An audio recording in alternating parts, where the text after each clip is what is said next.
سلام البنات، كي دايرين؟ لاباس عليكم؟ نتمنى تكونوا كاملين لاباس واحوالكم جيده.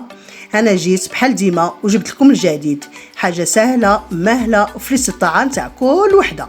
فرماج منزلي ساهل ماهل واللي تقدر ديروا اي وحده، مقادير بسيطه ومتوفره في كل بيت. وقبل ما نمروا البنات ما تنساوش باش تشتركوا معايا وتفعلوا زر الجرس. يلا نبداو على بركه الله. بسم الله على بركه الله. نبداو المقادير. انا خديت هنا واحد اليوطرو ديال الحليب، الحليب العادي يعني ماشي ديال الكرتونه ولا المحلبه. عندي واحد 4 معالق كبار تاع الخل الاحمر عادي، واحد 4 تاع القطع تاع الفرماج مثلثين. اول حاجه نديروها غادي نشعل النار، نحط الحليب ديالي يسخن حتى يوصل لمرحله ديال الغليان، ومن بعد نضيف عليه الخل ونخليه حتى يدير ديك يعني حتى يبدا يكلل داك الحليب، ونصفيه وناخذ منه هذاك الجبن اللي غادي يعطيه لنا، وداك الماء اللي شاط ما غاديش نضيعوه. غادي نقول لكم شنو غادي نديروا به. وبحال قلت لكم البنات، الحليب من بعد ما سخنا مليح وصل للمرحله ديال الغليان ديالو غادي نضيفوا له الخل، 4 تاع المعالق كبار تاع الخل. غادي نخليو الحليب ديالنا يدير دوك يعني يتقطع، حنا كنقولها يكلل، الحليب يكلل وحنا كنحركو خطره خطره هكذا باش يدير لنا الماء بوحدو، وحتى نشوفوا يعني الحليب بدا يفرق داك الماء على ديك الكليله وحنا كنحركو مره مره. هذه هي المرحله اللي غادي تاخذ لنا شويه ديال الوقت. وهنا من بعد ما بدا الماء بحال كتشوفوا البنات، ها هو الماء بقى يمشي يعني الماء راه كيتفرق مع على داك الحليب. غادي نصفيوه، غادي نجيب واحد الصفايه نقص على الحليب ونجيب صفايه ونصفيه.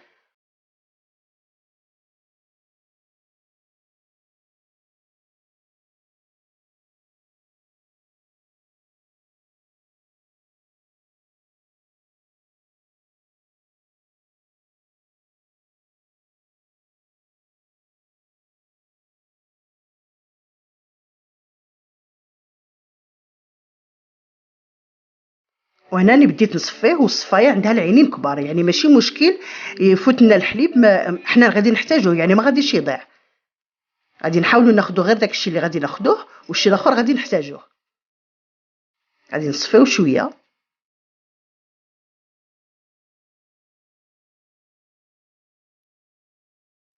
نصفيوه كامل. انا عندي هنا يوطر قلت لكم ديال الحليب، نصفيوه كامل.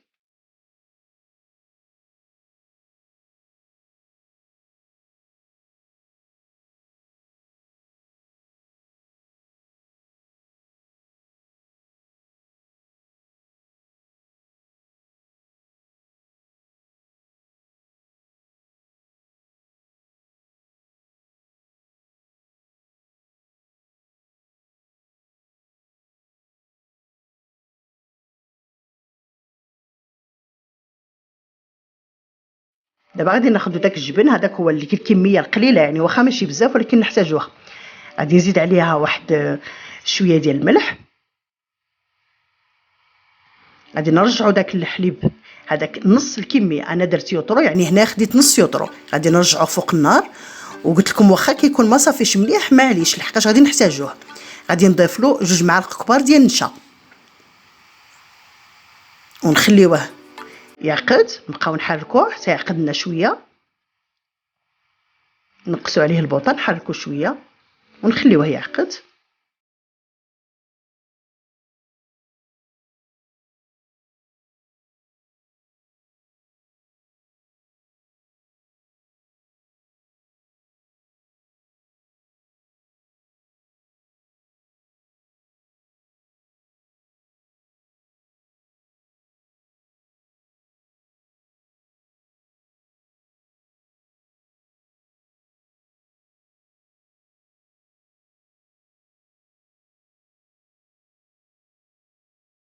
غادي نبقاو نحركو بلا ما نريضو باش ما يلصقناش في القاع ديال الطنجره. ومن بعد كي يبدا يقسى بحال كتشوفوا ها هو بدا يقسى لنا، غادي نطفيو عليه البوطه ونخليوه يبرد ونمشيو للمرحله الاخرى. غادي ناخذوا داك الجبن اللي حيدناه، ها هو باقي فيه داك الماء ديالو يعني ما صفيناهش مليح. غادي نزيد له 4 ديال القطع ديال الفرماج، وغادي نزيد له واحد المعلقه صغيره ديال الملح، وغادي نجيب شي ميكسور ولا مولينكس ولا اللي كان متوفر، وغادي نطحن يعني نحاول باش ينسجم لي داك الفرماج مع داك الجبن والملح. نخلط مليح.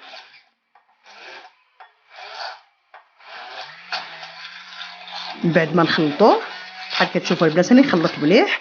غادي نجيب داك الخليط اللي درتو في الاول وغادي نبقى نضيف غير بشويه وانا نخلط.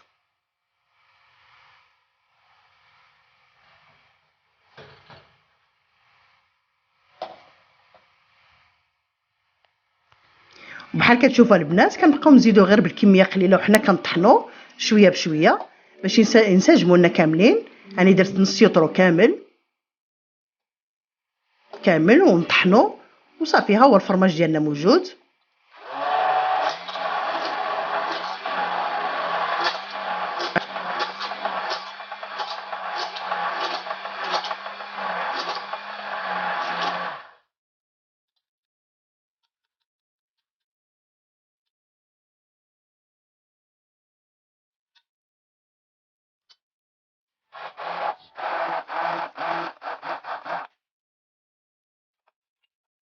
غادي نخلطو نغطيه بفيلم اليمونتير وندخلو للثلاجه يبرد على خاطرو على الاقل واحد 3 سوايع ولا 4 حتى يجمد.